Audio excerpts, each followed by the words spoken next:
سفر کا آغاز۔ اگلی صبح جیک نے اپنے سفر کی تیاری کی۔ اس نے ایک چھوٹا سا بٹن لیا جسے اس نے ٹوپی میں بدل دیا، لکڑی کا ایک ٹکڑا جو تلوار کے طور پر استعمال کرنا تھا، اور پانی کے لیے ایک چھوٹی سی بوتل لی۔ پھر اس نے ماچس کی تیلیوں اور ایک کھوجی کے پرانے کوٹ کے ٹکڑوں سے ایک چھوٹا سا بیڑا بنایا۔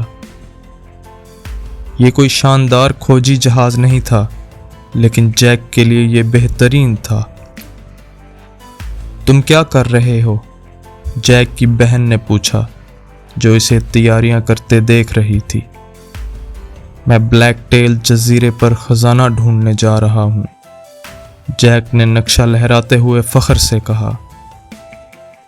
جیک کی بہن حیرت سے اسے دیکھتی رہی اور بولی، لیکن جیک یہ خطرناک ہے، تم سمندر میں کھو جاؤ گے۔ کھوجی خطرے سے نہیں ڈرتے، جیک نے اپنی چھوٹی چھاتی پھیلاتے ہوئے جواب دیا۔ میں ہم سب کے لیے خزانہ لے کر آؤں گا۔ یہ کہتے ہوئے جیک جہاز کے کنارے سے ایک رسی کے ذریعے نیچے اترا اور اپنا چھوٹا سا بیڑا نیلے سمندر میں ڈال دیا۔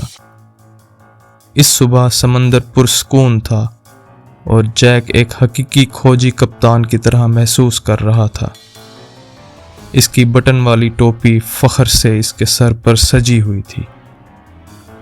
اس کہانی کا اگلا حصہ ہمارے چینل پر موجود ہے، جا کر دیکھیں اور مزید سبق آموز کہانیوں کے لیے ہمارے ساتھ جڑے رہیں۔ اگر آپ کو ہماری ویڈیوز اچھی لگیں تو لائک، کامنٹس، شیئر اور آپ کے اپنے چینل کڈزی اسٹوری لینڈ کو سبسکرائب کرنا نہ بھولیں۔